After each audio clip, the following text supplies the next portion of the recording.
If you feel like you're working harder than ever, doing everything right, and somehow falling behind when it comes to property, it's nodding your head. This chart shows UK earnings have doubled since 1997, but house prices have quadrupled. For my parents, for instance, homes cost 3 to 5 times income. Today, for me, for you, 10 to 15 times income across huge parts of the UK, especially the south. And yet, we keep hearing the market is stable, inflation is holding, things are improving. Let me show you why I'm not sure that's entirely true, who's benefiting, and how to protect yourself in today's environment, because this system isn't broken, it's working exactly as designed by those who ultimately influence it. Let's start with the lie we're all being told. So, mortgage rates look flat, but look at inflation properly. Bank of England points to CPI, the light blue line you can see there, currently sitting around 3.8%, but CPI doesn't include the costs of owning a home. It measures the average change in prices for goods and services. So things like food, fuel, transport, and clothing. So think about that for a moment. The biggest cost in our lives, housing,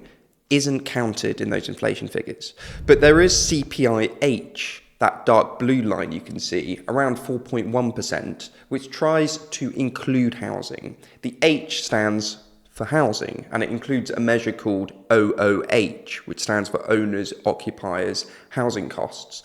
The darkest line you can see on the graph sitting at an incredible 5.3% right now. That measure is an attempt to capture what it feels like to own a home by estimating how much you'd have to pay to rent a similar property. But this doesn't track actual house prices or mortgage payments. Instead, it uses something called imputed rent, basically what you might pay to rent the home you already own. In reality, it's a soft estimate, not a reflection of real mortgage costs or the deposit hurdles we face when buying a home. So when rates go up and your costs double, the official inflation numbers don't take that into account. So when you hear the Bank of England say, or anyone say, inflation is under control, what they really mean is your shopping at the supermarket stopped rising it far, but your housing affordability could still be collapsing as it has been. This, in a way, is an inflation tax. Owner-occupiers housing inflation is at 5.3%, and it's that's killing living standards. But it gets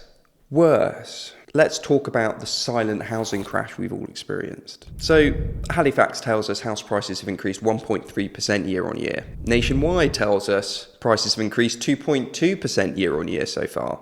Sounds stable, doesn't it? Now adjust for inflation, because house prices adjusted for inflation have dropped 2.5% over the last 12 months. They've dropped 17.5% since 2022. We've had a crash, it's just been hidden in the data. Pretending prices are holding makes young families, young people feel like they're failing, when in reality, the ladder is just being pulled up, hidden by inflation. And look, I don't just analyse this stuff from a distance. I've spent the last 12, 13 years inside the system.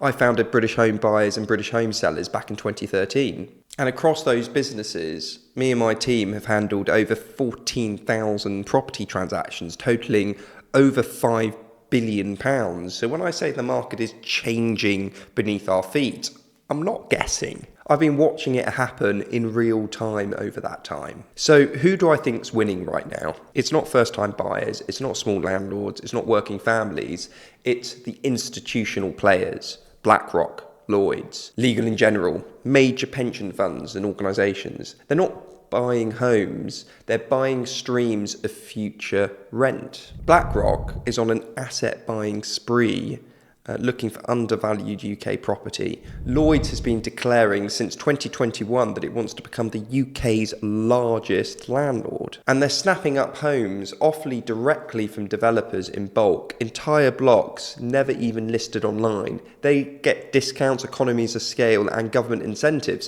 Do you remember when Labour, when they were running, said they would stop off-plan purchases from commercial players. But like paying commercial stamp duty rates, if you buy 6 or more properties at once, rather than paying residential rates, you or I would pay, the right part of this image is commercial rates. So they pay 5% in reality, whereas the left is standard rates that you can see as an investor would pay 5% higher rate on top of standard stamp duty rates. So how does it make any sense that buying 6 or more properties at a time will save you so much stamp duty? BlackRock is even buying into brick manufacturers, literally controlling the building blocks of UK housing. They're even buying up railway arches, for goodness sake. More than 5,000 of them that might have the scope of being developed underneath this commercial space, for instance. You have to understand that these big corporations, they don't just buy housing, they're slowly buying up the system which influences and molds how the market develops, how the rules of the game end up being set, ultimately the price of home ownership. So let's talk about how inflation is their best friend. Now here's where it gets clever.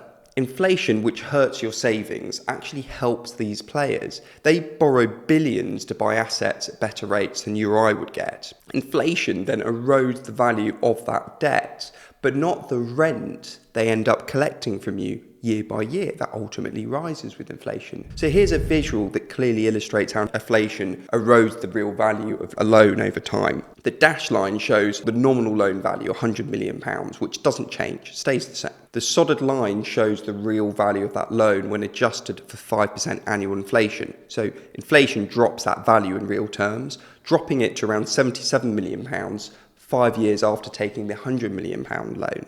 This helps explain why inflation benefits borrowers. The debt remains the same in nominal terms, but its real burden gets lighter over time as the value of pound drops. This is why they want yield, not capital gains. With the right yield, inflation works in their favour, and meanwhile, inflation pushes house prices up nominally, even when value is flatlining or falling. Hope that makes sense, because it's a real trick in the data and the numbers. It doesn't matter house prices are flat relative to inflation, and you're the one paying for it through rent or inflated purchase prices. So let's talk about the danger of 100% mortgages right now. Yes, I know they're marketed as helping first-time buyers, but really, more debt equals more fuel in the system.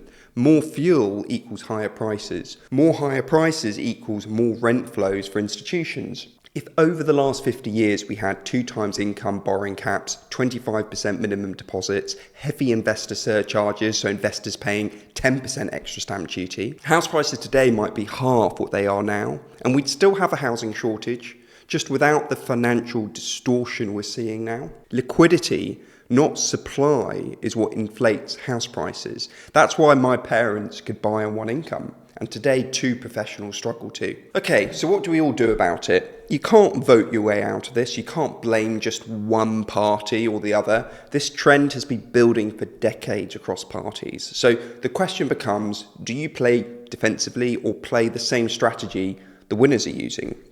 And here's the uncomfortable truth. Savers lose. Asset owners win. If you had £100,000 in the bank right now, you'd earn about £2,400 in interest on average. Yet the mad thing is, the average dividend yield, if you own shares in a slice of all UK banks, is 4.25%. So if you invested 100k in those companies instead, you'd earn on average £4,250 per year. So I ask you the question, who's winning? The people that own the bank or the people that use the bank? Do you think those that own the banks want you to borrow less or more money?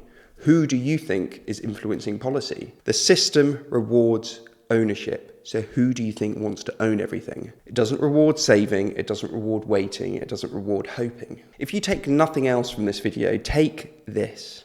We are not powerless, but we are playing a game. When you learn the rules, you stop being a pawn in it. So don't overstretch, buy value, not hype, focus on yield, own productive assets, hedge yourself against inflation, think long term, not emotionally, and whatever you do, don't sit still while the system moves on without you. I'll see you in the next video up here.